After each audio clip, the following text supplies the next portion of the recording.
So biggest question now, నాకు ఏ shoe correct? Budget కంటే ముందు నాకు తగ్గట్టు షూ ఏది అనేది మనం తెలుసుకోవాలి. Right footwear for me. Correct. ఓకేనా సార్? ఫుట్ వేర్ కేటగిరీస్ ఉంటాయి. Is it pronated foot or supinated foot కోసం. ఓకేనా? Is it rigid footwear or flexible footwear అంటాం.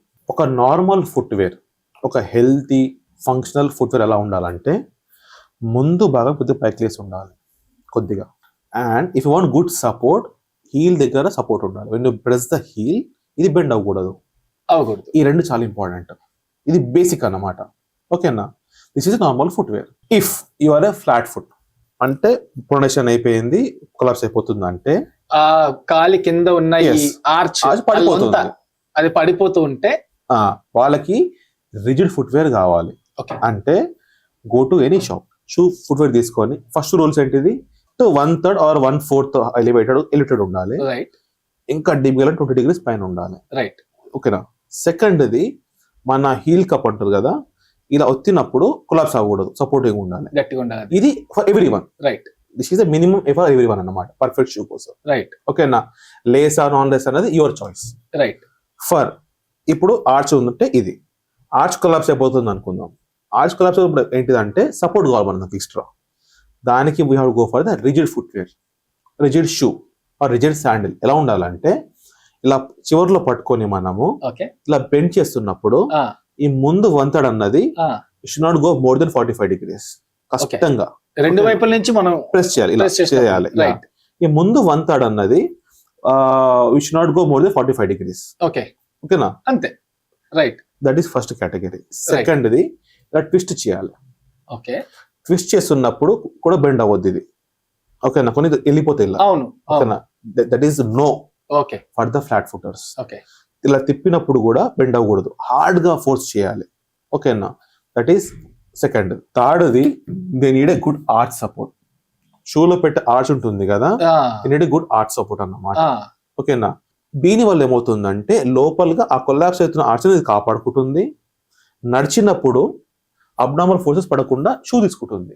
ఇఫ్ మాక్సిమం కేసెస్ లో ఫుట్ వేర్ పాడవుతుంది కానీ foot పాడవదు కదా. ఇది పోతే ఇంకో షూ అనుకుంటా నేను, కాకపోతే కాలు రాదు కదా. ఇప్పుడు చెప్పండి, ఆ ట్రీట్మెంట్ అయ్యే ఖర్చు కాస్ట్లీయా, ఫుట్ వేర్ కాస్ట్లీయా? కరెక్ట్. అవగాహన అండి. సో వెన్ యూ అవగాహన ఉన్నప్పుడే మనకి చెప్పాను కదా, డయాబెటీస్ అనేది నువ్వు ప్రూవ్ అయినప్పుడే they give footwear to you or they recommend to wear to buy. ఇక్కడ కాలు కొట్టించేంత వరకు కూడా they don't know what is importance of foot. So ఇది ఫ్లాట్ ఫుట్ వాళ్ళకి ఇది. అండ్ మీరు అన్నది ఫ్లాట్ ఫుట్ ఉన్నందుకు రిజిడ్ గా ఉండాలి అంటే రీజన్ ఏంటి? అది ఫ్లాట్ గా ఉంది కాబట్టి దానికి గ్రిప్ కోసం అది రిజిడ్ గా ఉండాలి. ఎస్, అంటే మనకి న్యాచురల్ గా రావాల్సిన స్ట్రెంత్ లేదు ఆ మజిల్స్ లిగమెంట్స్ గానీ. I'm depending some amount on the footwear also. I'm taking the help of a footwear to help my foot. ఇలా ఉన్నప్పుడు ఏముంటుంది? Foot is safe, foot is out of danger of the injuries, so I can participate better in the sports activities or in general activity. Yes. ఇది flat foot వాళ్ళకి. సూపర్నెట్ వాళ్ళకి ఏంటిదంటే again ఇది hard గా ఉండాలి, ఇది పైన ఉండాలి, ఇది హార్డ్ గా ఉండాలి అండ్ ట్విస్ట్ అవ్వాలి. ఓకేనా? అట్లీస్ట్ 90 degrees ట్విస్ట్ అవ్వాలి వాళ్ళకి. ఇది ఇట్లా బెండ్ చేసినప్పుడు ఏంటంటే 90 degrees ఇలా రావాలి, వాళ్ళకి అవి సెట్ అవుతుంది. ఎందుకంటే వాళ్ళ ఆర్చ్ పెద్దగా ఉంటది కాబట్టి ఈ షూ ఫ్లెక్సిబుల్ గా ఉండాలి. They need mobility. Correct. Arch వాళ్ళకి మొబిలిటీ కావాలి. కరెక్ట్. పెస్కావస్ వాళ్ళకి, హై ఆర్చ్ వాళ్ళకి, ఫ్లాట్ ఫుట్ వాళ్ళకి స్టెబిలిటీ కావాలి. రైట్. ఓకే.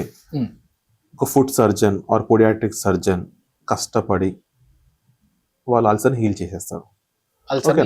మొత్తం అయిపోయింది. Once wound is healed, patient will go to the same house, he will do the same work. అలాంటప్పుడు same pressure పడుతుంది కదా. So to prevent the recurrence of the ulcer, ఉన్న ulcer తగ్గిపోయింది కానీ మళ్ళీ అక్కడ వచ్చే అవకాశాలు చాలా ఉంటాయి. రైట్. దానికి మనము ప్రొటెక్టివ్ ఫుట్వేర్ తీసుకోవాలి. ఓకేనా? దానిని మనము కస్టమైజ్డ్ ఫుట్వేర్ అంటాం. It is a big science. It's not a simple sandal. ఓకేనా? ఇందులో చూస్తే any diabetic patient first thing chappals వేసుకోవద్దు. చప్పల్ మోడల్స్ వేసుకోకూడదు. స్లిప్పర్స్ ఇట్లాంటివి వేసుకోకూడదు. శాండిల్స్ అన్ని వేసుకోవాలి, షూస్ అన్ని వేసుకోవాలి. స్లిప్ ఆన్స్ లు, స్లైడ్ ఆన్స్ లు, చెప్పల్స్ ఈ మోడల్స్ వాళ్ళకి పనిచేయవు. They are strictly no. So diabetic ఉండి ఫుట్ కి ఏదైనా ప్రాబ్లం ఉన్నోళ్ళు శాండిల్స్ గానీ షూస్ గానీ ప్రిఫర్ చేయాలి. ఎందుకు అంటే you have multi dimensional support. Sandal ఉంది అనుకోండి, front, mid foot, hind foot ని సపోర్ట్ ఉంది. షూ అయితే completely hugging your foot. Slipper ఏమైపోతుందంటే మనం పట్టుకునే కూర్చుంటాం స్లిప్పర్ ని. ఆ ఎఫర్ట్ కూడా ఉంటుంది అక్కడ, దాన్ని పట్టుకునే ఎఫర్ట్. ఎగ్జాక్ట్లీ. ఫుట్వేర్ మనని కాపాడాలా, మనం ఫుట్వేర్ ని కాపాడుకోవాలా? కరెక్ట్ కదా. మనం పట్టుకొని కూర్చుంటే ఏమవుతుంది, ఆ ఫ్రిక్షన్ కి దే గెట్ అల్సర్స్. ఇంకొకటి ఆ హోల్డ్ చేయడం వల్ల they end up in plateau అన్నమాట. ఇలా అయిపోతుంది. ఇలా పడేసరికి ఏమవుతుంది, ఇక్కడ ప్రెషర్ పడి అల్సర్స్ వస్తాయి వాళ్ళకి. ఓకేనా, ఒక రీజన్ ఉంటుంది. అండ్ జాయింట్స్ కూడా రెస్ట్లెస్ అవ్వచ్చు కదా. ఆబ్వియస్లీ ఆ పట్టుకోవడం వల్ల ఏమవుతుంది, టైట్ అయిపోతుంది. కండ టైట్ అయిపోతుంది, జాయింట్ టైట్ అయిపోవడం వల్ల క్లాట్ వచ్చేస్తుంది వాళ్ళకి. వాళ్ళు ఏమంటారు, సార్ నాకు వేసుకోవడం ఇబ్బంది కదా అంటారు. ఓకేనా, కానీ ఫిజిక్స్ ఈజ్ ఫిజిక్స్ అండి. ఆ ఇబ్బంది ఉందని చెప్పేసి మీరు స్లిప్పర్లు వేసుకుంటే ఓల్డ్ ఏజ్ పీపుల్, న్యూరోపతి ఉంది, సెన్సేషన్ లేదు, కాదల పట్టు లేదు, దాంతోపాటు ఐసైట్ ఉంటుంది, బ్యాలెన్స్ ఇష్యూ ఉంటుంది. సడన్ గా ఒక వన్ బ్యాడ్ మూమెంట్ వల్ల చెప్పులు స్లిప్ అయిపోతే రిస్క్ ఆఫ్ ఫాల్ ఎక్కువ ఉంటుంది వాళ్ళకి. ఆ ఏజ్ లో పడితే ఫ్రాక్చర్ లేనా కూడా హీలింగ్ కాదు. So they end up in different modality అన్నమాట. సో ఒక 2 సెకండ్ కంఫర్ట్ కోసం మనం చెప్పల్స్ ని వాటిని వేసుకుంటే ఏమవుతుందంటే we are inviting bigger problems. So slipper model వేసుకోకూడదు. మీరు ఫస్ట్ దాన్ని బ్యాన్ చేసేయాలి. Any company, anything, it may be crocs or whatever it is, avoid chappal model or slipper models. Always prefer sandal or shoes. ఓకేనా, శాండిల్లో కూడా మీకు heal support ఉండాలి. ఎందుకు, మనం ఎలా నడిచినా కూడా ఫుట్వేర్ మనతో పాటు వస్తుంది, చెప్పులు స్లిప్స్ కావు. ఓకేనా, మేము ఎంత డిప్ వెళ్తామంటే at advance wound healing clinic we have separate department of prosthetics and orthotics అండి. ఒక పేషెంట్ వచ్చినప్పుడు వాళ్ళ ఫుట్ పోస్చర్ ఏంటిది, ఫుట్ బయోమెకానిక్స్ ఏంటిది, ప్రెషర్ పాయింట్ ఏంటిది, వాళ్ళు నడిచే విధానం ఏంటి మొత్తం స్కాన్ చేసుకుని దానికి తగ్గట్టుగా వి మేక్ కస్టమైజ్డ్ ఫుట్. ఈ మెటీరియల్ ఉంది కదా, దీని స్ట్రెంగ్త్ ఆల్సో మ్యాటర్స్.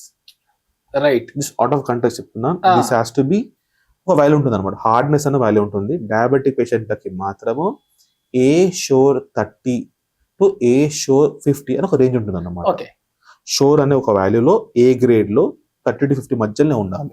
ఆ థిక్నెస్ ఆఫ్ అంత డీప్ వెళ్తుంది. ఎస్, ఎందుకు, అలాగే బ్లడ్ సప్లై లేదు, సెన్సేషన్ లేదు, స్కిన్ మెత్తగా అయిపోతుంది కదా, ఫ్రిక్షన్ వల్ల ఇంజరీస్ వస్తాయి. ప్రెషర్ పడినప్పుడు ఇది కంప్రెస్ అవ్వాలి. రివర్స్ కొడితే ఏమవుతుంది కదా, ఓపెన్ అవుతుంది. కష్టపడి హీల్ అయినప్పుడు మళ్ళీ ఓపెన్ అవుతుంది. అండ్ వాళ్ళకి స్పర్శ తెలియదు కాబట్టి దెబ్బ తాకుతున్నా కూడా అది వాళ్ళకి తెలియదు, కానీ డ్యామేజ్ అవుతుంటుంది. Yes.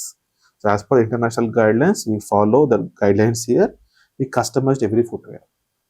ఒక్కసారి మీరు తీసుకున్నారంటే నెక్స్ట్ 1.5 year వరకు ఇవే మీ సాతి. సార్ మాకు కల్చరల్ ఇష్యూస్ ఉన్నాయంటే టేక్ 2 footwears. గడప వరకు ఒకటి, గడప లోపల ఒకటి తీసేసుకోండి. నో, ఐ సీ మా అమ్మ ఇప్పుడు ఇంట్లో స్లిప్పర్లు వేసుకుంటది, వేరే స్లిప్పర్లు. సో చాలా మంది ఇళ్లలో, కొన్ని ఇళ్లలో అయితే చూసినాం మనం అట్లీస్ట్ అది అవాయిడ్ చేయాలండి.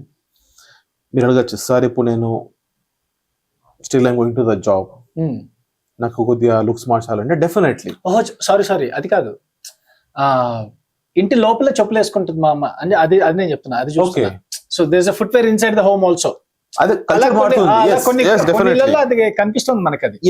అదే గుడ్ థింగ్ ఏంటంటే బికాస్ ఆఫ్ అవేర్నెస్ ఆ ఇంపార్టెన్స్ మారుతుంది. అవును, కానీ ఇంకా మారాలి. కరెక్ట్. డయాబెటిక్ ఫుట్ ఒక్కసారి స్టార్ట్ అవుతుందంటే ఇట్స్ బిగ్ జర్నీ. మీకు చూపిస్తాను అది ఎలా స్టార్ట్ అవుతుందంటే, ఒక సింపుల్ ప్రెషర్ పాయింట్ క్యాలస్ అని ఫామ్ అయిపోయి, ప్రెషర్ పడి పడి వూండ్ ఓపెన్ అయిపోయి మజిల్ ఎక్స్పోజ్ అయిపోయి it goes into gangrene and ulcers. It is a journey. మనం ఇక్కడనే దీన్ని అవాయిడ్ చేసేసుకుంటే we can avoid this journey. And it can happen simply by modifying your footwear. అంత ఇంపార్టెన్స్ అనమాట ఫుట్వేర్ది. ఓకే, నాకేం కాలేదు కదా, ఎస్ ఇప్పుడు కాలేదు, but your foot is in a journey. It may end up in ulcers, gangrene and even go for amputation also. అక్కడికి వెళ్ళి ట్రీట్మెంట్ చేయడం కాస్ట్లీయా, కరెక్ట్.